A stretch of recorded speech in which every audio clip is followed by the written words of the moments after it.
흑호가 천지가 떨게 울부짖은 이유 동자승이 발을 잡는 순간 산은 고요해졌다. 태백산맥 줄기가 끊어질 듯 이어지며 험준한 등뼈를 세운 곳, 그 깊은 골짜기에 겨울은 가장 먼저 당도하여 가장 늦게 떠났다.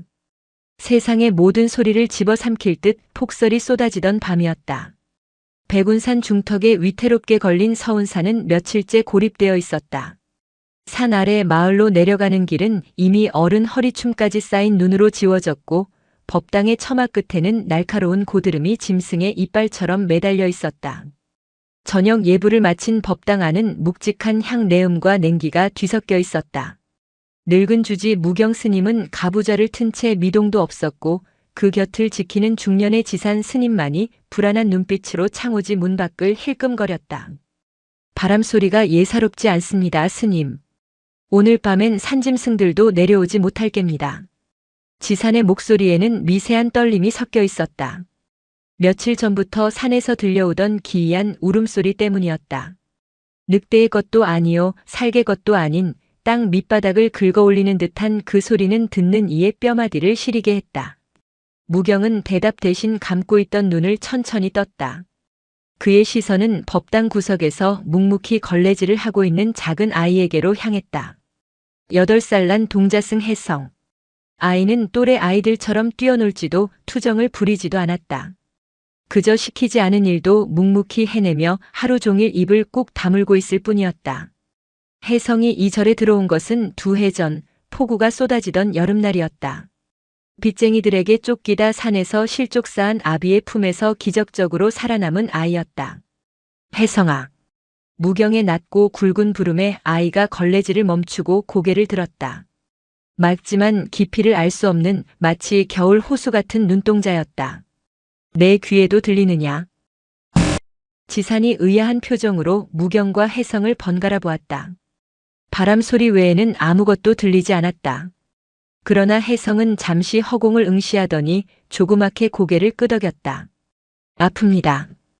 아이의 입에서 나온 말은 엉뚱했다. 뭐가 아프다는 게냐? 배가 고픈 게냐? 지산이 타박하듯 물었으나 혜성은 대답하지 않고 자리에서 일어났다. 아이는 법당 문을 향해 걸어갔다. 어허, 문을 열지 마라. 바람 들어온다. 지산의 호통이 떨어지기도 전 혜성의 작은 손이 문고리를 잡았다. 그리고 망설임 없이 문을 활짝 열어젖혔다. 쿠광. 문이 열림과 동시에 눈보라가 법당 안으로 사납게 들이닥쳤다. 촛불이 위태롭게 흔들리며 그림자들이 춤을 추었다. 지산이 급히 몸을 일으키려던 찰나 그의 입에서 억눌린 비명이 터져나왔다. 흐억. 눈보라 너머 어둠이 뭉쳐진 듯한 거대한 형체가 마당 한가운데 서 있었다. 그것은 밤보다 더 짙은 검은색이었다. 상군이라 불리는 호랑이 중에서도 가장 희귀하고 흉포하다는 흑호. 그러나 서운사 마당에 나타난 녀석은 책에서나 보던 그림이 아니었다. 어깨 높이만 해도 성인 남자의 가슴께에 달할 만큼 거대했다. 놈이 내뿜는 하얀 입김이 폭설 속에서도 뚜렷하게 피어올랐다. 금방이라도 법당을 덮칠 듯한 위압감에 지산은 다리에 힘이 풀려 주저앉고 말았다. 하지만 흑호는 움직이지 않았다. 아니 움직이지 못하고 있었다. 놈의 오른쪽 앞다리가 기이하게 비틀려 있었다. 딛지도 못하고 허공에 들린 발에서는 뚝뚝 하고 검붉은 선혈이 눈밭 위로 떨어져 내렸다. 하얀 눈 위에 피어나는 붉은 꽃송이들이 처참했다. 산군이 어찌하여. 무경 스님조차 염주를 쥔 손에 힘을 주었다. 산짐승이 그것도 영물이라 불리는 흑호가 제 발로 사람들 틈에 들어온다는 것은 전례가 없는 일이었다. 그것은 사륙을 위한 침입이거나 아니면 생의 마지막을 예감한 짐승의 최후 발악일 터였다. 흑호가 고개를 들어 법당을 노려보았다. 금빛으로 타오르는 2 눈동자가 법당 안에 3사람을 꿰뚫었다. 크르르르. 낮은 으르렁거림이 법당의 대들보를 울렸다. 그것은 위협이 아니었다. 고통에 찬 신음이자 건드리면 누구든 찢어발기겠다는 처절한 경고였다. 지산이 떨리는 손으로 촛대를 움켜쥐며 외쳤다. 스님, 어서 피하셔야 합니다. 저놈은 지금 제정신이 아닙니다. 피냄새를 맡고 미쳐버린 겁니다. 지산의 말이 틀린 것은 아니었다. 부상당한 맹수만큼 위험한 것은 세상에 없었다. 무경이 천천히 몸을 일으켜 혜성을 자신의 등 뒤로 숨기려 했다. 그때였다. 비켜주세요. 등 뒤가 아니라 무경의 앞을 막아선 것은 혜성이었다. 혜성아, 썩 물러서지 못할까? 지산이 소리쳤지만 아이는 들리지 않는다는 듯 신발도 신지 않은 맨발로 툇마루를 내려갔다. 얼음장 같은 눈밭에 아이의 작고 하얀 발이 닿았다. 흑호의 귀가 뒤로 바짝 젖혀졌다. 놈은 본능적으로 살기를 내뿜으며 앞발을 치켜들었다. 한 번의 휘두름이면 아이의 머리 통쯤은 수박처럼 으깨질 것이 분명했다. 그러나 혜성은 멈추지 않았다. 눈보라가 아이의 잿빛 승복을 미친 듯이 흔들었지만 아이의 걸음은 흔들림이 없었다. 마치 홀린 사람처럼 혹은 오랜 친구를 만나러 가는 사람처럼.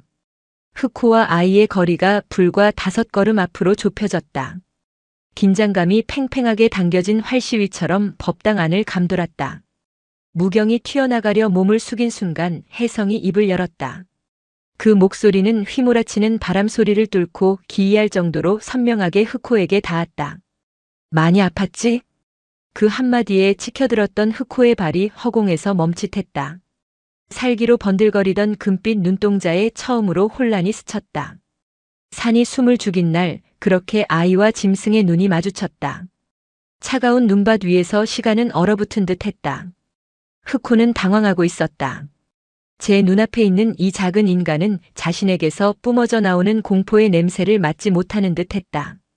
보통의 짐승이나 인간이라면 오줌을 지리며 도망치거나 살기를 띠고 덤벼들어야 마땅했다. 그러나 아이에게서 느껴지는 것은 기이한 고요함 뿐이었다. 혜성은 천천히 무릎을 꿇었다. 눈이 무릎까지 차올랐지만 아이는 추위를 느끼지 못하는 것 같았다. 아이의 시선은 흑호의 눈이 아닌 피투성이가 된 앞발에 고정되어 있었다. 가까이서 본 상처는 끔찍했다. 발바닥 정중앙에 검고 굵은 쇠꼬챙이 같은 것이 깊숙이 박혀 있었다. 아마도 밀렵꾼이 설치해둔 덫의 파편이거나 부러진 화살촉일 것이다.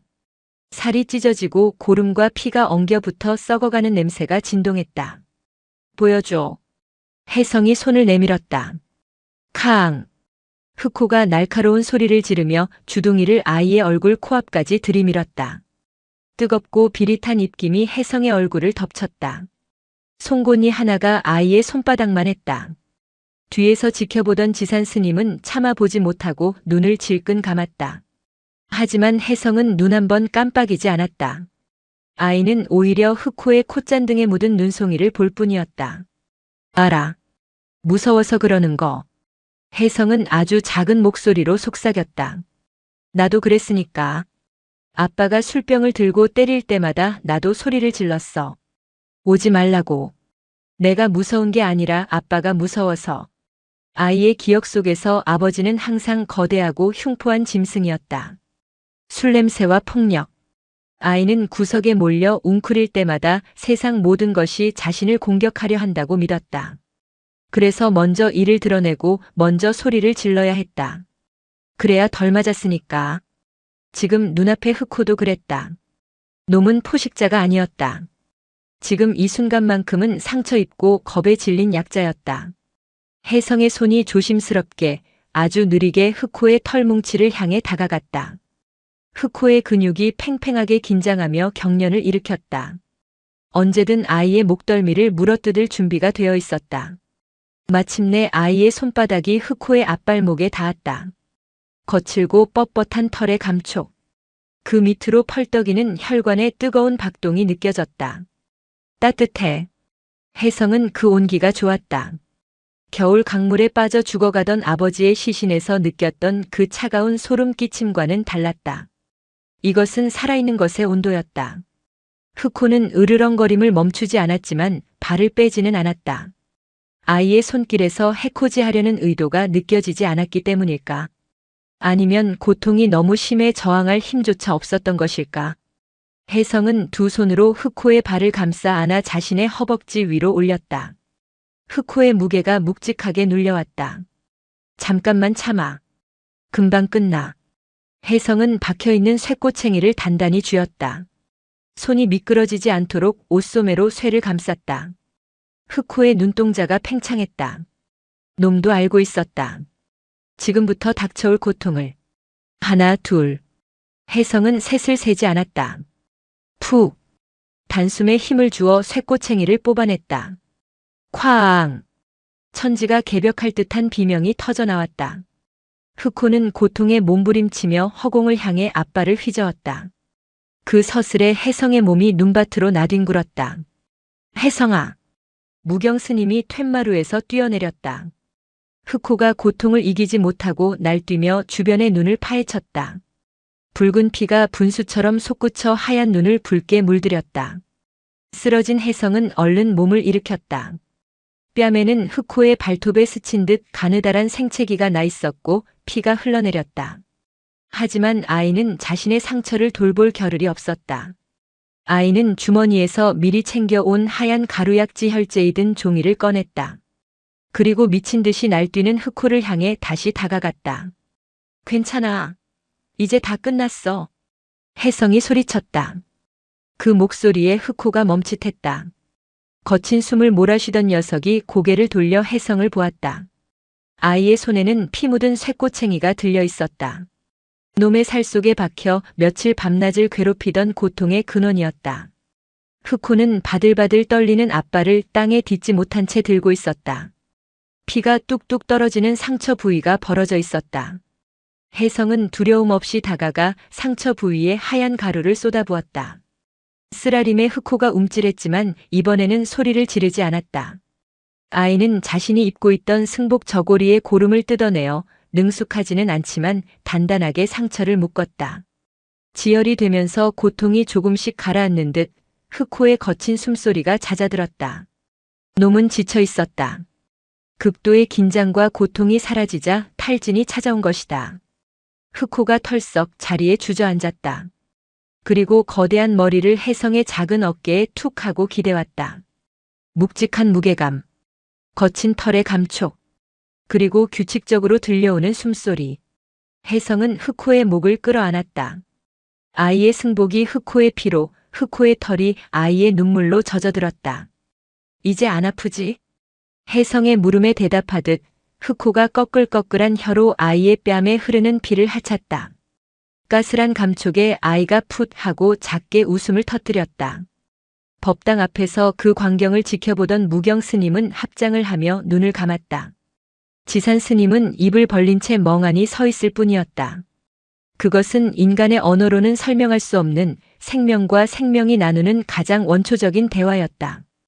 폭설은 여전히 쏟아지고 있었지만 서운사의 마당만큼은 기이할 정도로 따스한 온기가 감돌았다. 새벽이 밝아올 무렵 흑호는 떠났다. 혜성이 잠시 법당에 들어가 물을 떠온 사이 마당에는 거대한 발자국과 핏자국만이 남아있었다. 놈은 고맙다는 인사도 다시 오겠다는 기약도 없이 사내 품으로 돌아갔다. 그것이 야생의 법도였다. 하지만 서운사의 공기는 전날과는 확연히 달라져 있었다. 아침 공양 시간 식당의 분위기는 무겁게 가라앉아 있었다. 다른 스님들은 혜성을 힐끔거리며 수군거렸다. 아이가 짐승에 홀린 게야. 아닐세 호랑이의 혼이 씌었을지도 모르지. 눈빛을 보게. 예전과 다르지 않은가. 두려움은 의심을 낳고 의심은 혐오를 부른다. 스님들은 어젯밤의 기적을 경이로움으로 받아들이기보다 불길한 징조로 여기는 듯했다. 불가에 몸담은 이들조차 미지의 존재 앞에서는 나약한 인간일 뿐이었다.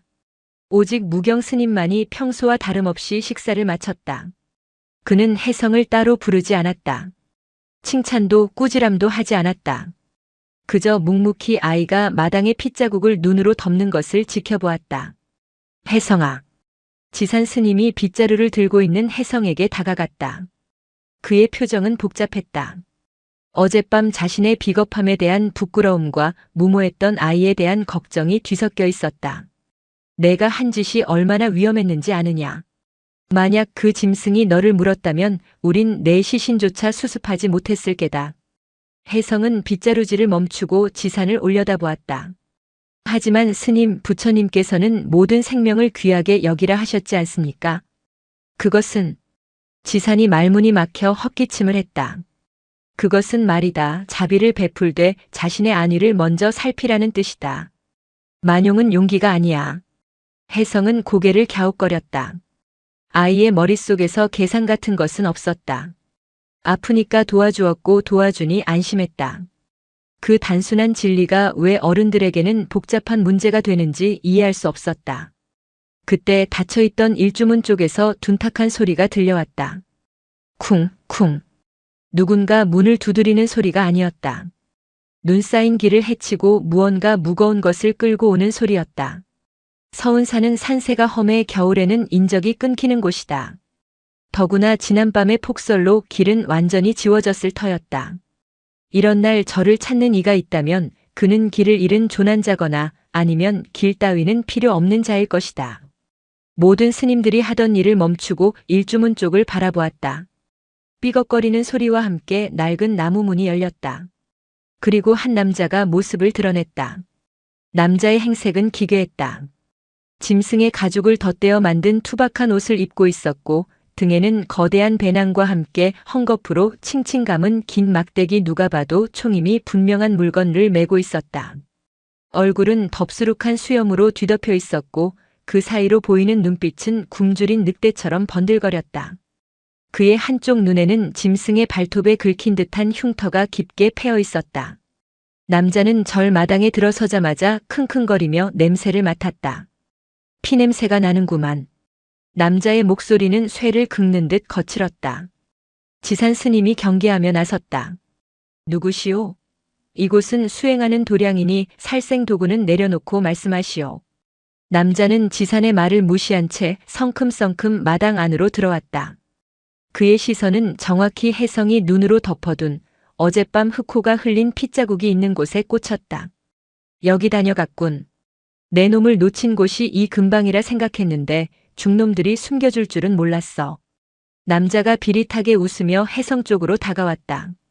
혜성은 뒷걸음질 치지 않았다. 오히려 남자의 허리춤에 매달린 것들을 유심히 보았다. 올무, 덫, 그리고 붉게 녹슨 칼. 이 남자는 사냥꾼이었다. 아니, 단순히 짐승을 잡는 자가 아니었다. 그는 흑호를 쫓고 있었다. 이보시오. 지산이 남자의 앞을 막아섰다. 무례하군요. 당장 나가시오. 남자가 지산의 가슴을 거칠게 밀쳤다. 지산이 힘없이 뒤로 밀려났다. 남자는 아랑곳하지 않고 혜성 앞에 쭈그리고 앉았다. 그리고 아이가 덮어둔 눈을 손으로 파헤쳤다. 붉은 피와 고름이 섞인 얼음 조각이 드러났다. 남자가 그것을 손가락으로 찍어 맛을 보았다. 역시 놈의 피야. 썩어가는 냄새가 나는군. 내 독화살을 맞고도 살아있다니 징글징글한 놈. 혜성의 눈이 커졌다. 어젯밤 흑호의 발에 박혀있던 그 쇠꼬챙이. 그것은 덫의 파편이 아니었다. 이 남자가 쏜 화살촉이었던 것이다. 그리고 독이라니. 혜성은 주먹을 꽉 쥐었다. 아저씨가 그랬어요? 아이의 당돌한 물음에 남자가 고개를 들어 혜성을 쳐다보았다. 흉터진 눈이 기분 나쁘게 일그러졌다. 그래, 꼬마야. 내가 그랬다. 그놈은 내 다리를 이렇게 만든 원수거든. 근데 너 그놈 봤지? 어디로 갔어? 남자의 손이 혜성의 멱살을 잡으려던 순간이었다. 손을 놓으시게. 어느새 무경 스님이 남자 뒤에 서 있었다. 노 스님의 목소리는 작았지만 천근 바위처럼 무거웠다. 부처님 도량에서 행패를 부리면 못 쓴다. 그리고 그 짐승은 이미 산을 넘어갔네. 자네가 쫓을 수 있는 거리가 아니야. 남자는 무경을 빤히 노려보다가 픽 하고 웃으며 일어섰다. 스님들은 거짓말 안 한다더니 다 옛말이군. 피가 이렇게 생생한데 멀리 갔을 리가 없지. 남자는 등 뒤에 총을 고쳐 매며 주위를 둘러보았다. 내 이름은 칠성이라 하오. 날이 굳어서 오늘은 여기서 좀 묵어야겠소. 밥이나 좀 주시오. 내 놈을 잡으면 가죽값의 절반은 시주하리다. 칠성은 대답도 듣지 않고 법당 쪽 툇마루에 털썩 걸터 앉았다. 신발에 묻은 눈을 털어내며 그가 중얼거렸다. 이번엔 안 놓쳐. 내 반드시 그놈 가죽을 벗겨서 깔고 앉을 테니까. 혜성은 그 남자의 등 뒤에서 검은 아우라가 피어오르는 것을 보았다. 그것은 흑호가 보여주었던 투명한 분노와는 달랐다. 그것은 끈적하고 더러운 탐욕의 색깔이었다. 서운사에 불청객이 들었다. 흑호가 떠난 자리에 흑호보다 더 위험한 짐승이 들어온 것이다. 혜성은 본능적으로 알았다. 이 평화가 곧 깨어질 것임을. 그리고 산군이 아직 멀리 가지 않았음을. 바람이 다시 거세지기 시작했다. 서운사의 공기는 탁해졌다. 천년을 이어온 향냄새 대신 비릿한 피냄새와 누린내가 법당 마당을 점령했다. 불청객 칠성은 스님들의 만류에도 아랑곳하지 않고 객사를 차지하고 앉아 가져온 육포를 씹었다. 스님들은 이 좋은 걸 왜 안 먹나 몰라. 힘을 써야 돌을 닦든 부처를 뵙든 할 거 아니요. 칠성은 낄낄거리며 허리춤에 매달린 표주박을 기울였다. 독한 술 냄새가 확 풍겼다. 지산 스님은 미간을 찌푸리며 마당을 쓸었다. 수행자가 머무는 곳에서 술과 고기라니 서운사 창건 이래 이런 모욕은 없었다. 하지만 칠성의 등 뒤에 놓인 총구는 언제나 사람을 향할 준비가 되어 있는 듯 서늘한 빛을 뿜고 있었다. 혜성은 부엌 한 구석에서 시래기를 다듬고 있었다. 하지만 아이의 온 신경은 객사에 앉은 사냥꾼에게 쏠려 있었다. 칠성은 단순한 사냥꾼이 아니었다. 그는 산을 정복의 대상으로만 보았다. 그가 내뱉는 숨결 하나하나에는 탐욕이 서려 있었고 그가 밟는 눈밭은 더러운 발자국으로 얼룩졌다. 혜성은 아버지가 술에 취해 들어오던 날 밤의 공포를 다시 느끼고 있었다. 폭력은 형태만 바꿀 뿐 본질은 같았다. 어이, 꼬마. 칠성의 목소리가 부엌 쪽으로 날아들었다. 혜성은 움찔하며 고개를 들었다. 칠성이 손짓했다. 이리 좀 와봐라. 물 좀 가져오고. 혜성은 물바가지를 들고 천천히 다가갔다. 칠성은 뼛속까지 시린 눈빛으로 아이를 아래 위로 훑어보았다. 너 짐승 냄새가 나는구나. 혜성이 물을 건네는 손을 멈칫했다. 칠성은 물을 벌컥벌컥 마시고는 소매로 입을 닦으며 비웃듯 말했다. 어젯밤 내가 그놈을 만졌다지. 늙은 중이 그러더구나. 내가 겁도 없이 호랑이 발을 주물렀다고. 그놈 가죽이 어떻더냐? 부드럽더냐? 아니면 거칠더냐? 칠성의 질문은 호기심이 아니었다. 그것은 자신의 소유물을 남이 먼저 건드린 것에 대한 불쾌함이었다. 따뜻했습니다. 혜성이 조용히 대답했다. 칠성의 눈썹이 꿈틀했다. 따뜻해? 하. 미친놈. 그건 짐승이다. 사람을 찢어 죽이고 피를 마시는 괴물이야. 내 아비도 아마 그런 놈들에게 당했을 거다. 아닙니다. 혜성은 단호하게 고개를 저었다. 그분은 괴물이 아닙니다. 괴물은 아픈 것을 모르는 자가 괴물입니다. 순간 칠성의 표정이 굳어졌다. 술기운으로 붉었던 얼굴에서 웃음기가 싹 가셨다. 그는 들고 있던 물바가지를 바닥에 내동댕이 쳤다. 챙그랑. 바가지가 깨지며 물이 사방으로 튀었다. 칠성이 혜성의 멱살을 잡아채 자신 쪽으로 끌어당겼다. 거친 숨결에서 역한 술냄새가 풍겼다. 이 조그만 새끼가 어디서 훈계질이야? 아픈 걸 몰라? 내 다리를 봐라. 내 다리가 누구 때문에 이렇게 됐는데. 칠성이 바지를 걷어 올렸다. 그의 오른쪽 종아리에는 짐승에게 물어뜯겨 살점이 떨어져 나간 흉측한 상처 자국이 엉겨붙어 있었다. 근육이 뒤틀려 걷기조차 힘들어 보이는 다리였다. 그 검은 놈이 내 다리를 씹어먹었어. 산채로. 내가 비명을 지를 때 그놈 눈이 어땠는지 아냐? 즐거워하고 있었다고. 그게 괴물이 아니면 뭐냐? 칠성의 고함 소리에 법당에 있던 무경 스님이 뛰쳐나왔다. 당장 그 손 놓지 못하겠소. 지산 스님도 빗자루를 들고 달려왔다. 하지만 칠성은 눈 하나 깜짝하지 않았다. 그는 혜성의 눈을 노려보며 낮게 으르렁거렸다. 잘 들어라. 그놈은 반드시 다시 온다. 내 놈한테서 나는 냄새를 맡고 말이야. 그리고 오면 내 총알이 놈의 머리통을 박살낼 거다. 그때도 내가 따뜻하다고 할 수 있는지 보자고. 칠성은 혜성을 거칠게 밀쳐냈다. 혜성은 뒤로 넘어지며 엉덩방아를 찧었다. 깨진 바가지 조각이 손바닥을 찔러 피가 배어나왔지만 혜성은 아픔을 느끼지 못했다. 칠성의 눈 속에 있는 것은 복수심만이 아니었다. 그것은 공포였다. 자신이 당한 고통을 그 대상에게 똑같이, 아니 몇 배로 돌려주지 않으면 견딜 수 없는 나약한 인간의 공포. 혜성은 흙이 묻은 손을 털고 일어났다. 도망가세요. 혜성은 마음속으로 간절히 외쳤다. 상군이 이 남자의 분노를 피해 멀리, 아주 멀리 떠나기를 빌었다. 하지만 산바람은 혜성의 바람과는 반대 방향으로 불고 있었다. 바람 끝에 실려오는 냄새가 심상치 않았다. 산이 다시 울고 있었다. 해가 산등성이 너머로 기울기 시작하자 칠성은 분주해졌다. 그는 배낭에서 꺼낸 쇠붙이들을 들고 절 주변을 돌아다녔다. 톱니처럼 날카로운 이빨을 가진 덧 가느다란 쇠줄로 만든 올무였다. 이보시오.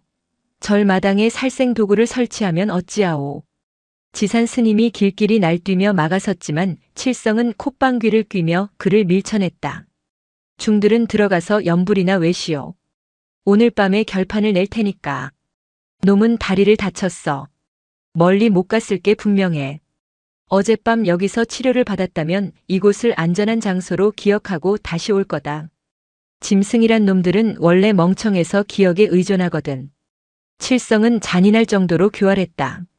그는 혜성이 주로 다니는 우물가, 법당 뒤편의 좁은 길목, 그리고 혜성이 잠드는 방의 문턱 아래에 덫을 놓았다. 거기는 아이가 다니는 길입니다. 무경 스님이 지팡이를 짚고 호통쳤다. 칠성은 덫 위에 얇게 눈을 덮으며 킬킬거렸다. 걱정 마쇼. 사람 무게로는 안 터지게 조절해놨으니까. 하지만 그 덩치 큰 놈이 밟으면 발목이 댕강 잘려나갈 거다. 칠성은 덫을 설치한 곳마다 특유의 냄새가 나는 액체를 뿌렸다. 수컷 호랑이의 오줌과 피를 섞어 만든 유인제였다. 영역 본능이 강한 흑호를 자극하여 끌어들이려는 속셈이었다. 서운사는 거대한 함정이 되었다. 고요하고 평화롭던 도량은 이제 한 발짝만 잘못 디뎌도 죽음이 기다리는 사지로 변했다. 밤이 찾아왔다. 달빛조차 구름에 가려 칠흑 같은 어둠이 내려앉았다. 칠성은 대들보 위에 올라가 자리를 잡고 총을 겨눴다. 그의 시선은 마당 한가운데 홀로 나와 앉아있는 혜성에게 고정되어 있었다. 앉아있어. 꼼짝 말고. 칠성이 혜성에게 내린 명령이었다. 아이를 미끼로 쓰겠다는 것이다. 무경과 지산 스님은 방 안에 감금되다시피 갇혀 있었다. 칠성이 문 밖에서 빗장을 걸어버린 탓이다. 혜성아, 들어오거라. 위험하다. 지산 스님이 문풍지에 구멍을 뚫고 애타게 불렀지만 혜성은 움직이지 않았다. 아이가 움직이면 칠성이 스님들을 해칠까 두려워서가 아니었다. 아이는 기다리고 있었다. 오지 마세요, 제발. 혜성은 속으로 울부짖었다. 추위가 살을 파고들었지만 아이는 흑호가 걱정되어 견딜 수가 없었다. 칠성이 뿌려놓은 피냄새가 역하게 진동했다. 이 냄새를 맡으면 흑호는 자신이 도전받았다고 생각할 것이다. 시간이 얼마나 흘렀을까? 사위가 고요했다. 바람 소리조차 잦아든 정막 속에서 혜성의 귀에 미세한 소리가 잡혔다. 바스락. 눈 밟는 소리가 아니다. 나뭇가지가 흔들리는 소리도 아니다. 그것은 공기가 갈라지는 소리였다. 거대한 존재가 호흡을 멈추고 은밀하게 움직일 때만 들리는 파동. 혜성의 심장이 쿵쾅거리기 시작했다. 왔다. 대들보 위에 칠성도 기척을 느꼈는지 총신을 고쳐 잡는 소리가 들렸다. 칠성의 긴장된 숨소리가 거칠어졌다. 하지만 흑호는 나타나지 않았다. 분명 기척은 있는데 형체가 없었다. 어둠 그 자체가 움직이는 것 같았다. 칠성은 초조한 듯 총구를 이리저리 돌렸다. 나와라, 나와 이 새끼야. 칠성이 작게 중얼거렸다. 그때였다. 탕. 돌멩이 하나가 칠성이 숨어있는 대들보 기둥을 때렸다. 칠성이 화들짝 놀라 아래를 보았다. 아무것도 없었다. 탕. 탕. 이번에는 반대편 기와 지붕 위에서 소리가 났다. 칠성이 그쪽으로 총구를 돌렸다. 흑호는 칠성의 예상을 비웃고 있었다. 놈은 냄새에 이끌려 무작정 돌진하는 멍청한 짐승이 아니었다. 놈은 사냥꾼이 어디 숨어 있는지, 덫이 어디 있는지 알고 있는 듯 했다. 혜성은 어둠 속을 응시했다. 절 마당 밖 숲의 경계선. 그 짙은 어둠 속에서 두 개의 푸른 불꽃이 타오르고 있었다. 금빛이 아니었다. 분노로 차갑게 식어버린 서슬 퍼런 푸른 눈빛. 흑호는 혜성을 보고 있었다. 그리고 혜성 뒤에 숨어있는 탐욕스러운 인간을 보고 있었다. 놈은 미끼를 물러온 것이 아니라 사냥꾼을 사냥하러 온 것이었다. 거기냐? 칠성이 푸른 안광을 발견하고 방아쇠를 당겼다. 탕! 총성이 고요한 산사를 찢어 발겼다. 화약 냄새가 확 퍼졌다. 총구에서 뿜어져 나온 불꽃이 순간적으로 어둠을 밝혔다. 하지만 그곳엔 아무것도 없었다. 총알은 애꿎은 소나무 껍질만 날려버렸다. 어딜 도망가? 칠성이 흥분하여 대들보에서 뛰어내렸다. 그가 땅에 착지하는 순간 철커덕. 아! 칠성의 비명이 터졌다. 그가 설치해둔 덫 중 하나가 그의 발목을 문 것이다. 자신이 쳐둔 함정에 자신이 걸려든 꼴이었다. 이 빌어먹을. 칠성이 고통에 몸부림치며 덫을 벌리려 안간힘을 썼다. 바로 그 순간 흑호가 담장을 넘어 마당으로 뛰어들었다. 흑호의 움직임은 바람보다 빨랐다. 거대한 덩치가 믿기지 않을 만큼 가볍게 날아올라 마당 한가운데 착지했다. 크앙! 포효가 터지자 서운사의 기와장이 덜그럭거렸다. 방 안에 갇혀있던 무경과 지사는 귀를 막고 엎드렸다. 칠성은 덫에 걸린 다리를 질질 끌며 뒤로 물러났다. 총을 다시 장전하려 했지만 손이 떨려 화약통을 떨어뜨리고 말았다. 오지마. 저리 가. 칠성은 허리춤에서 사냥칼을 뽑아들고 허공을 휘저었다. 하지만 흑호에게 그따위 칼은 이쑤시개만도 못해 보였다. 흑호는 칠성을 당장 물어 죽일 듯이 다가갔다. 앞발을 들어 올리는 그 순간 놈의 근육 하나하나가 사리로 팽창했다. 칠성의 눈에 죽음의 공포가 서렸다. 안 돼요. 혜성이었다. 아이는 칠성과 흑호 사이로 뛰어들었다. 그리고 두 팔을 벌려 흑호를 막아섰다.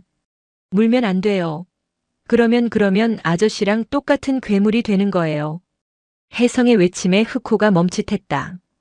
공중에 들려있던 거대한 앞발이 아이의 머리 위에서 멈췄다. 놈의 입에서 뜨거운 입김이 뿜어져 나와 혜성의 얼굴을 덮쳤다. 칠성은 그 틈을 타 덫을 풀고 뒤로 기어갔다. 그리고 떨어진 총을 향해 손을 뻗었다. 비켜라 꼬마야. 지금 쏘면 맞출 수 있어. 은혜를 모르는 인간이었다. 아이가 자신의 목숨을 구해준 상황에서도 칠성은 오로지 흑호를 죽일 생각뿐이었다. 혜성은 뒤를 돌아보지 않고 소리쳤다. 그만두세요. 제발 그만하세요. 하지만 칠성은 총을 집어들었다. 장전할 시간은 없었다. 그는 총 개머리판으로 아이를 후려쳐서 비키게 할 작정으로 달려들었다. 비키라고. 칠성이 총을 휘두르는 순간 흑호가 반응했다. 놈은 혜성을 보호하듯 아이의 몸을 자신의 품으로 감싸 안으며 몸을 돌렸다. 퍽! 둔탁한 타격음이 흑호의 등에 꽂혔다. 쇠로 된 개머리판이 흑호의 척추를 강타했다. 보통 짐승이라면 뼈가 부러졌을 충격이었다. 흑호는 고통스러운 신음을 삼키며 비틀거렸지만 혜성을 놓지 않았다. 오히려 흑호는 그 반동을 이용해 꼬리로 칠성의 다리를 후려쳤다. 악! 칠성이 비명과 함께 공중으로 붕 떴다가 마당 구석 처마 밑으로 처박혔다. 낡은 나무 기둥이 부러지며 기와장들이 칠성의 머리 위로 쏟아져 내렸다. 으윽! 칠성은 기와 더미에 깔려 신음했다. 피투성이가 된 얼굴로 그는 여전히 흑호를 노려보았지만 더 이상 일어날 힘은 없어 보였다. 흑호는 천천히 몸을 일으켰다. 등에서는 핏기가 배어나오고 있었다. 아직 아물지 않은 앞발의 상처도 다시 터져 피가 흘렀다. 혜성은 흑호의 털을 붙잡고 울음을 터뜨렸다. 왜 그랬어 왜? 흑호는 아이를 내려다보았다. 푸른색이었던 눈동자가 다시 금빛으로 돌아와 있었다. 분노가 사라진 그 눈에는 깊은 슬픔과 연민이 담겨 있었다. 놈은 거친 혀로 아이의 눈물을 닦아주었다. 울지 마라. 나는 괜찮다. 마치 그렇게 말하는 듯 했다. 그때 빗장이 부서지는 소리가 나며 방문이 열렸다. 무경 스님과 지산 스님이 달려나왔다. 그들은 칠성이 쓰러져 있는 모습과 혜성을 감싸고 있는 흑호를 보았다. 지산 스님은 몽둥이를 들고 있었지만 차마 흑호에게 겨누지 못했다. 그 모습이 너무나 경건했기 때문이다. 인간인 칠성은 짐승처럼 날뛰었고 짐승인 흑호는 부처처럼 자비로웠다. 흑호는 스님들을 한번 바라보더니 칠성이 있는 쪽을 향해 낮게 포효했다. 그것은 마지막 경고였다. 다시는 이 산에 발을 들이지 마라. 흑호는 절뚝거리는 다리로 천천히 돌아섰다. 혜성이 따라가려 하자 흑호는 멈춰서서 아이를 돌아보았다. 오지 말라는 눈빛이었다. 흑호는 어둠 속으로 사라졌다. 눈밭 위에는 또다시 붉은 핏자국이 길게 이어졌다. 바람이 멎었다. 구름 사이로 달빛이 비치며 서운사의 마당을 비췄다. 피와 부서진 기와 그리고 덫. 난장판이 된 마당 한가운데 혜성만이 멍하니 흑호가 사라진 곳을 바라보고 있었다. 무경 스님이 다가와 혜성의 어깨를 감쌌다. 보았느냐? 노 스님의 목소리가 떨렸다. 내가 구한 것은 짐승이 아니었다. 너는 오늘 산을 구한 것이다. 혜성은 대답 대신 주저앉아 흑호의 털이 묻은 자신의 옷자락을 쥐었다. 따뜻했다. 아직도 그 온기가 남아있었다. 기와 더미 속에서 칠성의 신음소리가 들려왔지만 아무도 그에게 다가가지 않았다. 서운사의 밤은 그렇게 인간의 패배와 자연의 승리로 깊어갔다. 하지만 이것은 끝이 아니었다. 피맛을 본 칠성의 집착은 광기로 변할 것이고 상처 입은 산군에게는 더 큰 시련이 닥쳐올 것임을 혜성은 본능적으로 느끼고 있었다. 그날 밤 혜성은 꿈을 꾸었다. 온 산이 불타오르고 그 불길 속에서 피를 토하며 울부짖는 흑호의 꿈을. 새벽이 오고 있었지만 빛은 더디게 스며들었다. 서운사 마당은 처참했다. 깨진 기와와 얼룩진 핏자국은 밤새 내린 눈으로 어설프게 덮여 있었지만 비릿한 냄새까지는 가리지 못했다. 칠성은 죽지 않았다. 흑호의 꼬리에 맞아 갈비뼈가 부러지고 기와 더미에 깔려 다리가 으스러졌지만 질긴 목숨줄은 끊어지지 않았다. 지산 스님과 혜성은 밤새 그를 객사로 옮겨 상처를 닦고 부목을 대주었다. 윽. 칠성은 고통에 신음하면서도 눈을 뜨고 천장을 노려보았다. 그 눈빛에는 감사가 없었다.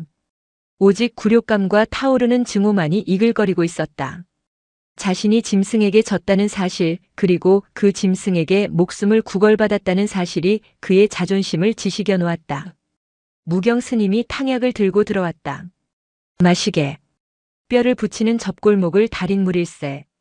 칠성은 스님이 건넨 그릇을 쳐내지 않고 받아 마셨다. 살아야 복수할 수 있기 때문이다. 스님. 칠성의 목소리는 갈라져 있었다. 내가 잘못 생각했소. 짐승이 영물인 줄 모르고 내 업장이 두터워 벌을 받았나 보오. 그것은 거짓말이었다. 하지만 무경 스님은 알면서도 속아주는 듯 고개를 끄덕였다. 이제라도 깨달았다면 다행이네. 몸이 추스려지는 대로 산을 내려가게. 이 산은 자네를 품지 않아. 무경이 방을 나가자 칠성은 품속에서 작은 호루라기를 꺼냈다. 짐승의 뼈를 깎아 만든 것이었다. 그는 창문 틈으로 그것을 불었다. 피익. 사람의 귀에는 들리지 않는 고주파의 소리가 눈보라를 뚫고 산 아래로 퍼져나갔다. 그것은 사냥개나 동료를 부르는 신호였다. 칠성은 입꼬리를 비틀어 웃었다. 혼자서는 못 잡지.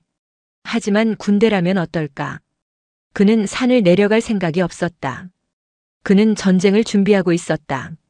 한편 혜성은 법당 뒤편 우물가에 앉아 있었다. 아이의 손에는 흑호가 남기고 간 털 뭉치가 쥐어 있었다. 꿈속의 불길이 자꾸만 눈앞에 아른거렸다. 혜성아. 지산 스님이 다가왔다. 저자가 떠날 때까지만이라도 너는 몸을 피하는 게 좋겠다. 눈빛이 심상치 않아. 아까 탕약을 가져다 주는데 나를 보는 눈이 꼭 도축장 백정 같더구나. 스님. 혜성이 고개를 들어 지산을 보았다. 그분이 많이 다치셨어요. 등에 뼈가 부딪히는 소리가 났어요. 혼자서는 낫지 못할 거예요. 그분이라니 호랑이 말이다냐? 짐승은 스스로 치유하는 법을 안다. 내가 걱정할 일이 아니야. 아니요. 제가 가야 해요. 혜성은 자리에서 벌떡 일어났다. 가서 약초를 줘야 해요. 아버지가 때려서 아플 때 바르던 풀이 있어요. 그게 어디 있는지 알아요. 지산이 말릴 새도 없이 혜성은 산 쪽을 바라보았다. 잿빛 구름이 몰려오고 있었다. 폭풍전야의 고요함이 산사를 짓누르고 있었다. 이틀 뒤 서운사의 고요는 완전히 깨졌다. 산 아래에서 올라온 것은 칠성의 동료들이었다. 그들은 평범한 포수가 아니었다. 일명 산 척살대라 불리는 전문 밀렵꾼들이었다. 가죽뿐만 아니라 웅담, 뼈, 심지어 태아까지 돈이 되는 것은 모조리 쓸어 담는 잔혹한 무리였다. 6명의 사나이가 절마당을 점령했다. 그들의 등에는 신식 연발총이 매여 있었고 허리춤에는 피 묻은 자루들이 주렁주렁 매달려 있었다. 형님, 꼴이 이게 뭡니까? 부하 중 우두머리 격인 강철이라는 사내가 칠성을 부축하며 소리쳤다. 칠성은 부목을 댄 다리를 절뚝이며 마당으로 나왔다. 그의 눈빛은 이틀 전의 비굴함은 온데간데 없고 다시 살기로 번들거렸다. 저놈들이다. 나를 이 꼴로 만든 놈을 숨겨주고 치료해준 땡중들이야. 칠성이 지팡이로 무경과 지산을 가리켰다. 아니, 은혜를 원수로 갚아도 유분수지. 자네 목숨을 살려준 게 누군데 이리 행패인가. 지산 스님이 분기탱천하여 소리쳤지만 강철은 킬킬거리며 지산의 배를 군화발로 걷어찼다. 지산이 나뒹굴자 강철이 그 위에 발을 올렸다. 형님이 살려달라 했소. 중들이 오지랖 부린 거지. 우리는 흑호 가죽을 가지러 왔소. 방해하면 부처님이고 나발이고 다 밀어버릴 거니까 조용히 찌그러져 있으쇼. 그들은 저를 베이스 캠프로 삼았다. 법당에 침낭을 깔고 불상 앞에서 술판을 벌였다. 신성한 도량이 순식간에 도적의 소굴로 변했다. 무경 스님은 법당 구석에 앉아 염주만 굴렸다. 힘으로 그들을 당해낼 수는 없었다. 노 스님은 혜성에게 눈짓을 했다. 도망가라. 하지만 혜성은 도망가지 않았다. 아이는 부엌 아궁이 뒤에 숨어 그들의 대화를 엿듣고 있었다. 형님, 눈이 너무 많이 와서 추적하기가 쉽지 않습니다. 발자국도 다 지워졌고요. 강철의 말에 칠성이 육포를 씹으며 대답했다. 그래서 내가 불을 지를 거다. 불이요? 이 눈밭에요? 눈이 와도 마른 덤불은 탄다. 그리고 놈은 지금 부상당해서 멀리 못 갔어. 이 계곡 어귀에 불을 놓고 연기를 피우면 놈은 위쪽으로 몰리게 돼 있어. 거기가 막다른 절벽이다. 우리는 거기서 기다리면 돼. 혜성의 심장이 덜컥 내려앉았다. 겨울 산에 불을 놓는다는 것은 산에 사는 모든 생명을 태워 죽이겠다는 뜻이었다. 미친 짓이야. 혜성은 입술을 깨물었다. 당장이라도 뛰쳐나가 소리치고 싶었지만 그러면 저들은 자신을 잡아 가둘 것이 뻔했다. 자신이 잡히면 흑호에게 위험을 알릴 수 없다. 혜성은 조용히 부엌 뒷문을 열었다. 찬바람이 훅 끼쳐왔지만 아이는 망설이지 않았다. 품속에는 말린 쑥과 약초 그리고 주먹밥 2덩이가 들어있었다. 혜성은 눈 덮인 산길을 기어오르기 시작했다. 어른 허벅지까지 빠지는 눈속을 8살 아이가 헤치고 나가는 것은 고행이나 다름없었다. 손발이 얼어 감각이 없었지만 혜성은 멈추지 않았다. 기다려요. 제발 거기 있어요. 아이는 흑호가 사라졌던 방향, 인간의 발길이 닿지 않는 검은 골짜기를 향해 나아갔다. 그곳은 마을 사람들도 귀신이 나온다며 꺼리는 험지였다. 하지만 혜성은 알고 있었다. 상처 입은 짐승은 가장 깊고 어두운 곳으로 숨어든다는 것을. 검은 골짜기는 낮에도 어두웠다.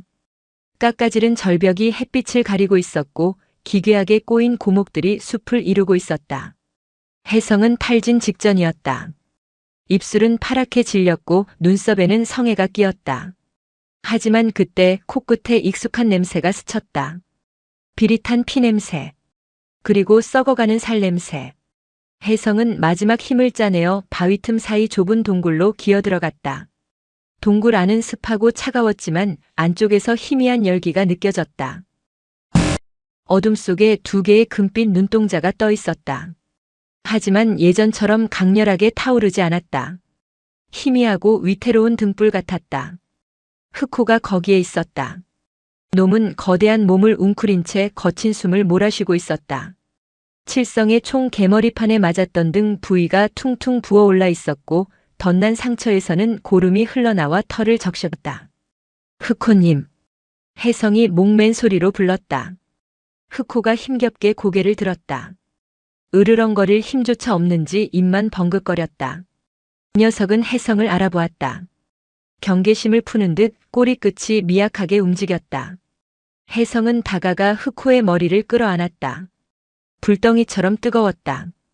열병이 놈을 집어삼키고 있었다. 천하의 산군도 보이지 않는 병마 앞에서는 무력했다.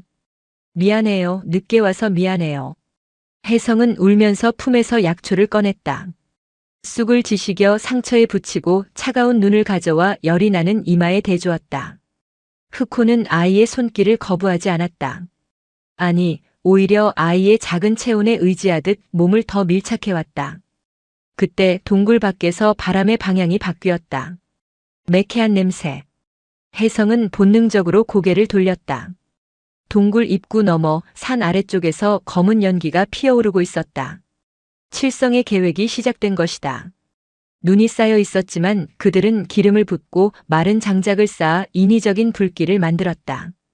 불은 바람을 타고 뱀처럼 숲을 기어오르기 시작했다. 겨울 산의 건조한 바람은 불에 좋은 먹잇감이었다. 안 돼. 혜성은 흑호를 흔들었다. 일어나요. 여기 있으면 죽어요. 불이 와요. 하지만 흑호는 일어나지 못했다. 뒷다리가 마비된 듯 움직이지 않았다. 칠성에게 맞은 척추의 충격이 신경을 건드린 모양이었다. 흑호는 괴로운 듯 낮은 신음만 토해냈다. 아래에서는 타다닥 나무 타는 소리와 함께 짐승들의 비명소리가 들려오기 시작했다. 노루, 멧돼지, 토끼들이 불길에 쫓겨 산 위로 내달렸다. 그리고 그 뒤를 쫓아 총을 든 사냥꾼들이 포위망을 좁혀오고 있었다. 놈은 이 위에 있다. 연기 냄새 맡고 튀어나올 거야. 길목을 지켜. 강철의 고함 소리가 메아리쳐 들려왔다. 혜성은 절망했다. 흑호는 움직일 수 없다. 업고 갈 수도 없다.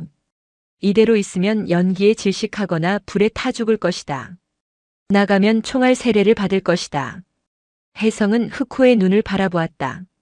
흑호도 알고 있는 듯 했다. 자신의 최후가 다가왔음을. 놈의 눈에서 눈물 한 방울이 툭 떨어졌다. 짐승도 온다. 억울해서가 아니라 두고 떠나야 할 생명에 대한 연민 때문에. 혜성은 주먹을 꽉 쥐었다. 안 죽어요. 아이는 동굴 바닥에 있는 돌을 집어들었다. 그리고 입구 쪽으로 걸어갔다. 내가 지킬 거예요. 아무도 못 들어오게 할 거예요. 불길은 생각보다 빨랐다. 흰 눈과 붉은 불이 뒤엉켜 사는 기괴한 풍경을 자아냈다. 매운 연기가 동굴 안으로 스며들기 시작했다. 혜성은 동굴 입구에 서서 자신의 옷을 벗어 물에 적신 뒤 코와 입을 막았다. 그리고 주변에 있는 나뭇가지와 돌들을 모아 입구를 좁혔다. 조금이라도 연기가 덜 들어오게 하기 위해서였다. 탕! 탕! 총소리가 가까워졌다. 이쪽이다. 핏자국이 있어. 사냥꾼 중 하나가 동굴 쪽을 가리키며 소리쳤다. 혜성은 숨을 죽였다. 곧이어 3명의 사냥꾼이 동굴 앞 공터에 나타났다. 그들 뒤로는 시뻘건 불길이 병풍처럼 일렁이고 있었다. 빙고. 여기 숨어 있었구만. 한 사냥꾼이 킬킬거리며 동굴 안을 향해 총을 겨눴다. 나와라 이 털가죽 놈아. 형님이 아주 벼르고 계신다. 동굴 안은 어두워서 보이지 않았다. 사냥꾼들이 조심스럽게 다가왔다. 그때 어둠 속에서 무언가가 튀어나갔다. 흑호가 아니었다. 작은 돌멩이였다. 앞장서던 사냥꾼의 이마에 돌이 정확히 맞았다. 뭐야? 호랑이가 돌도 던지나? 사냥꾼들이 당황하는 사이 혜성이 동굴 밖으로 걸어 나왔다. 잿더미를 뒤집어 쓴 채 흑호의 앞을 막아선 작은 아이. 물러가요. 혜성이 목이 터져라 소리쳤다. 여기엔 아무것도 없어요.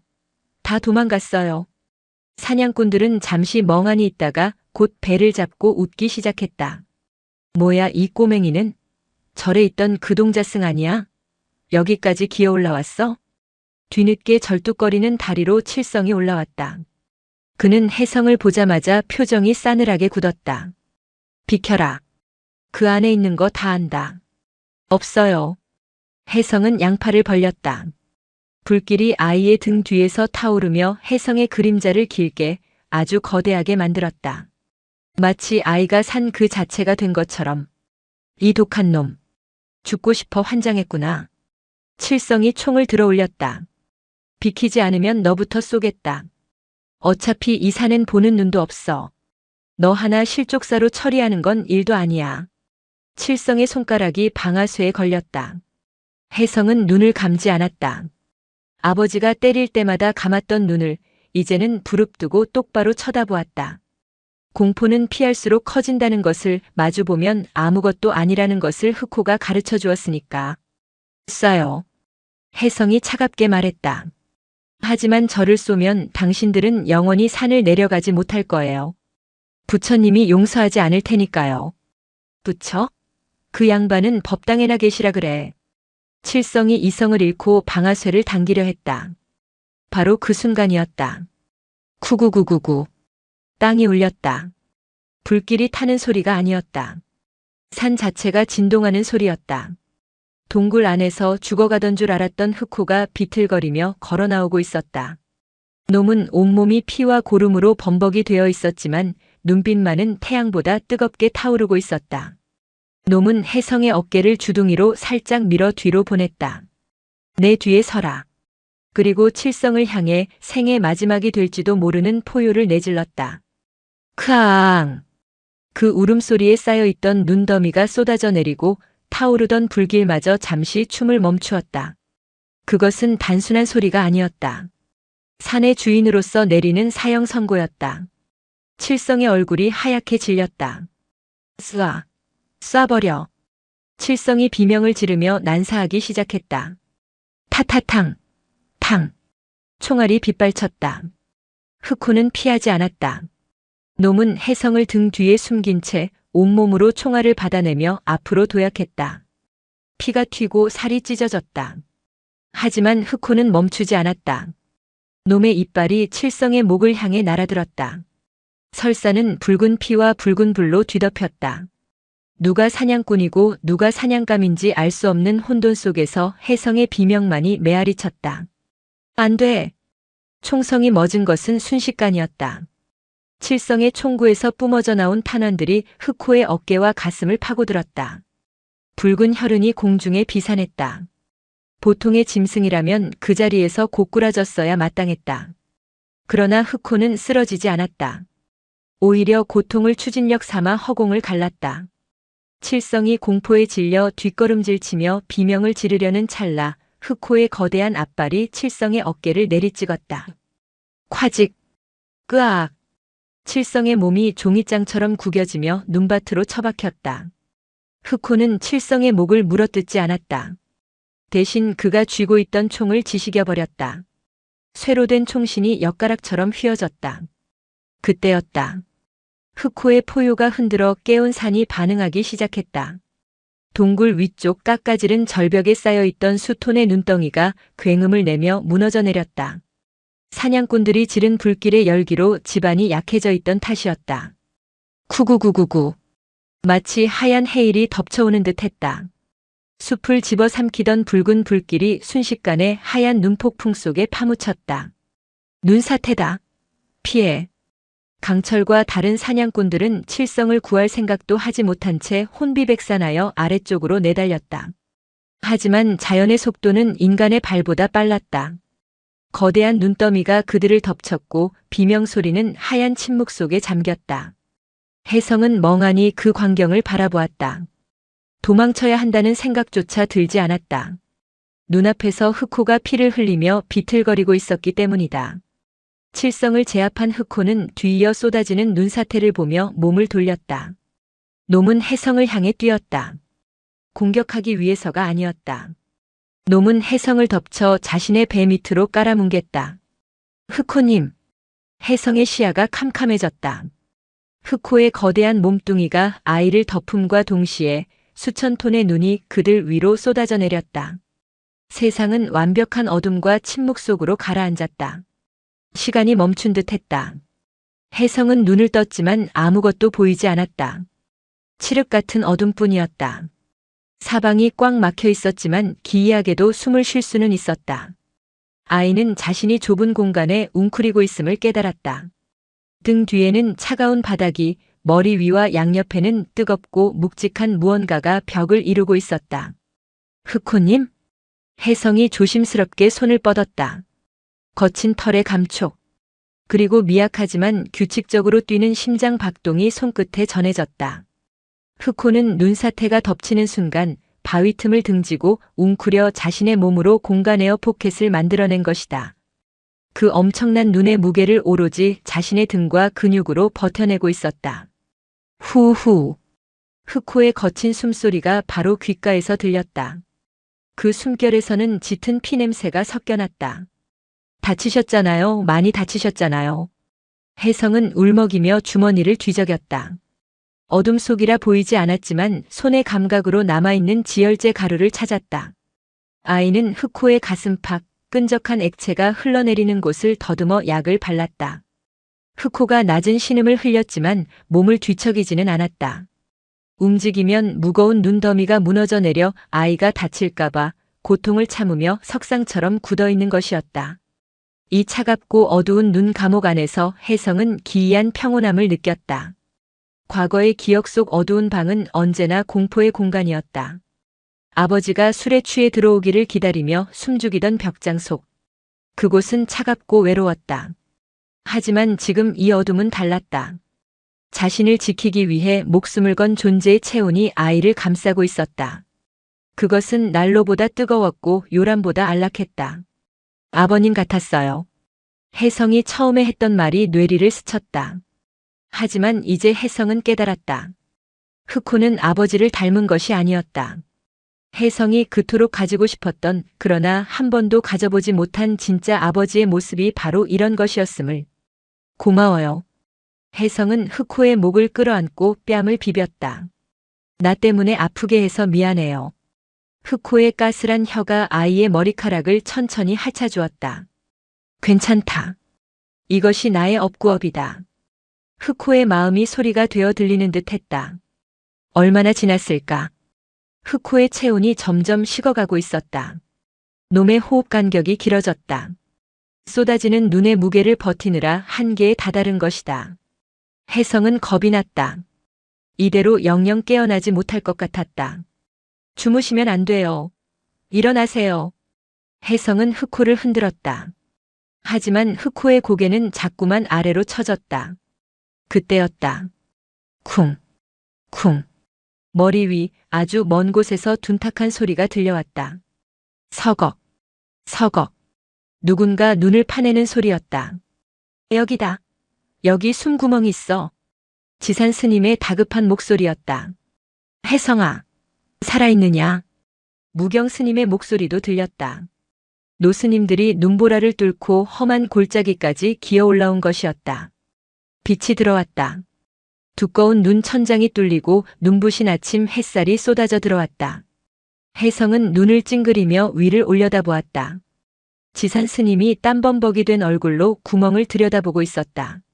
스님. 지산과 무경은 밧줄을 내려 혜성을 끌어올렸다. 눈 밖으로 나온 혜성은 숨을 헐떡이며 다시 구멍 속을 가리켰다. 밑에 흑호님이 계세요. 구해야 해요. 스님들은 구멍 아래를 내려다보았다. 그곳엔 거대한 검은 짐승이 미동도 없이 엎드려 있었다. 등 위로는 눈무게에 눌린 흔적이 역력했고 주변의 눈은 피로 붉게 물들어 있었다. 세상에 저 몸으로 아이를 지킨 게냐? 지산 스님이 경외감에 젖어 중얼거렸다. 스님들은 삽과 괭이를 동원해 주변의 눈을 파냈다. 마침내 흑호의 전신이 드러났다. 녀석은 기절해 있었지만 아직 숨은 붙어 있었다. 그때 눈 더미 반대편에서 신음소리가 들렸다. 으윽 살려줘. 칠성이었다. 그는 운 좋게도 흑호가 튕겨낸 탓에 눈사태의 가장자리에 묻혀 목숨을 건졌다. 하지만 그의 꼴은 처참했다. 양다리는 완전히 부러져 기괴하게 꺾여 있었고 동상은 심각하게 진행되어 얼굴이 검푸르게 변해 있었다.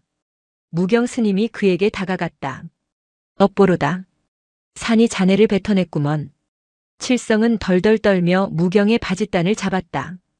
제발 제발 데려가 주시오. 돈은 얼마든지 주겠소. 무경은 칠성을 내려다보며 차갑게 물었다.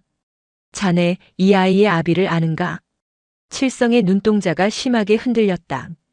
그는 혜성을 힐끔 보더니 입을 다물었다. 말하게. 그래야 자네가 산다. 칠성은 고개를 떨구며 힘겹게 입을 열었다. 알지. 3년 전 겨울이었어. 혜성의 귀가 번쩍 뜨였다. 그놈도 사냥꾼이었어.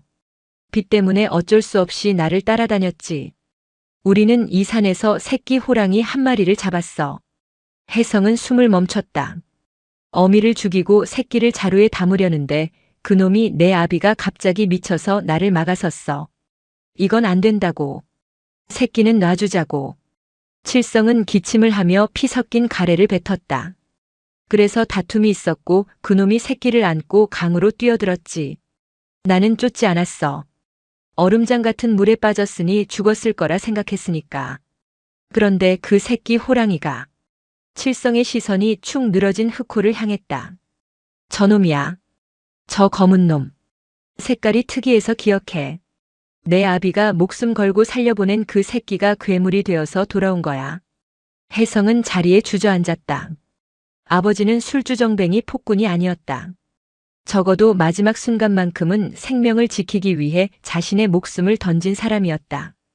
그리고 그 아버지가 살려낸 생명이 돌고 돌아 아들인 혜성을 살려낸 것이다. 이 물이 아버지 숨냄새와 비슷해서요. 혜성이 우물가에서 했던 말이 스쳐 지나갔다. 아버지의 마지막은 차가운 강물이 아니라 그가 살린 생명의 온기 속에 남아 있었던 것이다. 모든 퍼즐이 맞춰졌다. 흑호가 왜 혜성을 해치지 않았는지, 왜 아이의 손길을 허락했는지, 흑호는 기억하고 있었던 것이다. 자신을 품에 안고 차가운 강물로 뛰어들었던 그 사내의 냄새를, 그리고 그 냄새와 똑같은 아이를. 아, 아버지. 혜성은 오열했다. 두려움의 대상이었던 아버지가 그리움의 대상으로 바뀌는 순간이었다. 흑호가 천천히 눈을 떴다. 녀석은 몸을 일으키려 했으나 다리가 말을 듣지 않아 비틀거렸다. 무경 스님이 합장을 하고 흑호에게 고개를 숙였다. 상군이시여, 은혜를 입었습니다. 이 업보는 저희가 짊어지고 가겠습니다. 흑호는 칠성을 한번 바라보았다. 죽일 수도 있었다. 지금 당장 목을 물어버릴 수도 있었다. 하지만 흑호는 고개를 돌렸다. 죽음보다 더한 고통은 평생 자신의 죄를 짊어지고 불구의 몸으로 살아가는 것임을 놈은 알고 있는 듯 했다. 흑호는 혜성을 향해 다가왔다. 놈의 코가 혜성의 젖은 뺨에 닿았다. 이제 되었다. 너는 혼자가 아니다. 흑호는 마지막 힘을 짜내어 절뚝거리는 걸음으로 산 정상 쪽을 향해 걷기 시작했다. 어디 가세요? 치료해야 해요. 혜성이 따라가려 하자 지산 스님이 아이의 어깨를 잡았다. 놔드려라. 산군은 자신의 죽을 자리를 스스로 찾으러 가는 게다. 그것이 짐승의 존엄이다. 안 돼요. 죽으면 안 돼요. 혜성은 발버둥 쳤지만 지산의 소나귀에서 벗어날 수 없었다. 흑호는 뒤도 돌아보지 않았다. 하얀 설원 위로 검은 점이 되어 멀어졌다. 그 뒷모습은 고독했지만 더 이상 외로워 보이지 않았다. 그것이 혜성이 본 흑호의 마지막 모습이었다. 칠성은 마을 어귀에 버려지듯 내려졌다. 관아의 포졸들이 그를 짐짝처럼 수레에 실어갔다. 밀렵과 방화, 그리고 살인 미수. 그는 평생 감옥에서 나오지 못할 것이고 나온다 한들 두 다리를 쓰지 못하는 불구가 되어 땅을 기어다녀야 할 운명이었다. 그가 실려가며 남긴 마지막 눈빛은 도끼가 빠진 텅 빈 허무 그 자체였다. 자신이 그토록 죽이고 싶어 했던 짐승에게 구원받았다는 사실이 그의 영혼을 밑바닥부터 갉아먹고 있었다. 그것은 죽음보다 더한 형벌이었다. 서운사에는 다시 고요가 찾아왔다. 무너진 기와를 다시 올리고 불에 탄 숲의 구루터기를 정리하는 동안 겨울은 깊어졌다. 하지만 혜성의 겨울은 끝나지 않았다. 아이는 며칠을 알아누웠다. 고열에 시달리며 헛소리를 질렀다. 가지 마요 아빠 흑호님. 무경 스님은 밤새 아이의 머리맡을 지키며 물수건을 갈아주었다. 아이의 몸은 불덩이 같았지만 마음은 한없이 차가운 얼음 계곡을 헤매고 있는 듯 했다. 꿈속에서 혜성은 눈보라치는 산을 걷고 있었다. 저 멀리 거대한 검은 등과 그 옆을 나란히 걷는 한 남자의 뒷모습이 보였다. 아빠. 남자가 뒤를 돌아보았다. 술에 찌든 붉은 얼굴도 폭력을 휘두르던 무서운 눈빛도 아니었다. 강물에 젖은 채 환하게 웃고 있는 젊은 날의 아버지였다. 그는 흑호의 목덜미를 쓰다듬으며 혜성에게 손을 흔들었다. 이제 괜찮다. 혜성아, 너는 내 삶을 살 거라. 흑호가 하늘을 향해 길게 포효했다. 그 소리가 눈송이가 되어 혜성의 뜨거운 이마 위로 쏟아져 내렸다. 혜성이 눈을 떴을 때는 처마 끝에 고드름이 녹아 물방울이 떨어지는 봄날이었다. 정신이 드느냐? 지산 스님이 헬쑥해진 얼굴로 물었다. 혜성은 말없이 고개를 끄덕였다. 몸은 가벼워졌지만 가슴 한 구석이 뻥 뚫린 듯 허전했다. 혜성은 자리를 털고 일어나 법당 뒤 우물가로 갔다. 그곳에는 여전히 흑호가 밟고 지나간 발자국이 굳어 있었다. 아이는 그 발자국 위에 자신의 작은 발을 포개어 보았다. 안 오시네요. 혜성이 중얼거렸다. 무경 스님이 다가와 아이의 곁에 섰다. 기다리지 마라. 기다림은 집착이다. 하지만 보고 싶습니다. 보려고 하니 보이지 않는 게다. 눈을 감고 마음으로 보아라. 상구는 떠난 것이 아니라 산 그 자체가 된 것이다. 혜성은 눈을 감았다. 바람소리, 새소리, 물소리. 그 모든 소리 속에 흑호의 거친 숨결이 섞여 있는 듯 했다. 그해 봄 혜성은 머리를 깎았다. 동자승의 티를 벗고 정식으로 사미개를 받았다. 아이는 더 이상 아버지를 혹은 흑호를 기다리며 우물가에 웅크리고 앉아있지 않았다. 대신 아이는 매일 새벽 산을 올랐다. 지산 스님이 위험하다고 말려도 소용없었다. 혜성은 흑호가 사라졌던 그 능선을 따라 걷고 또 걸었다. 흑호가 누웠던 바위, 흑호가 마셨던 계곡물을 찾아다녔다. 그것은 그리움 때문이 아니었다. 확인하고 싶었기 때문이다. 그 고귀한 생명이 어디서 어떻게 잠들었는지, 그리고 그 마지막이 외롭지 않았는지. 하지만 산은 흑호의 흔적을 철저히 감추었다. 털 한 올, 뼈 한 조각도 보여주지 않았다. 마치 신선이 되어 하늘로 올라간 것처럼 흑호는 완벽하게 사라졌다. 세월은 유수와 같이 흘렀다. 산천은 변했고 칠성이 지른 불로 탔던 숲에는 어린 나무들이 자라나 흉터를 덮었다. 무경 스님은 입적하여 다비식을 치렀고 지산 스님은 주지가 되어 흰 눈썹을 휘날리는 노스님이 되었다. 그리고 혜성은 서운사의 든든한 기둥인 중년의 승려가 되었다. 15년 후 늦가을. 혜성 스님은 낡은 배낭을 메고 검은 골짜기 입구에 섰다. 이제는 아무도 찾지 않아 길조차 사라진 금단의 구역. 마을 사람들은 여전히 그곳에 산신의 노여움이 서려 있다며 접근을 꺼렸다. 하지만 혜성에게 이곳은 성지였다. 다녀오겠습니다. 혜성은 허공에 대고 작게 묵내를 올렸다. 산길은 험했다. 덩굴이 발목을 잡고 날카로운 바위가 승복을 찢었다. 하지만 혜성의 걸음은 거침이 없었다. 그의 몸에서는 은은한 산냄새가 났다. 짐승들이 그를 보고도 도망가지 않고 빤히 쳐다볼 정도였다. 그는 15년 전 눈사태가 났던 그 절벽 아래에 도달했다. 지형은 많이 변해 있었다. 무너져 내린 바위들이 계곡을 메웠고 그 위로 이끼가 두껍게 덮여 있었다. 혜성은 바위 틈 사이 사람의 발길이 닿기 힘든 좁은 틈새를 발견했다. 본능적인 이끌림이었다. 심장이 쿵쿵 하고 뛰기 시작했다. 여기다. 혜성은 덤불을 헤치고 틈새 안으로 들어갔다. 동굴은 아니었다. 거대한 바위들이 서로 엉켜 만들어낸 천연의 무덤 같은 공간이었다. 햇빛이 바위 틈새로 가느다란 기둥처럼 쏟아져 내리고 있었다. 그리고 그 빛의 끝에 그것이 있었다. 거대한 백골. 세월의 풍파의 살점은 모두 흙으로 돌아가고 하얗게 바랜 뼈만이 그 자리를 지키고 있었다. 하지만 그 뼈의 형태만으로도 짐작할 수 있었다.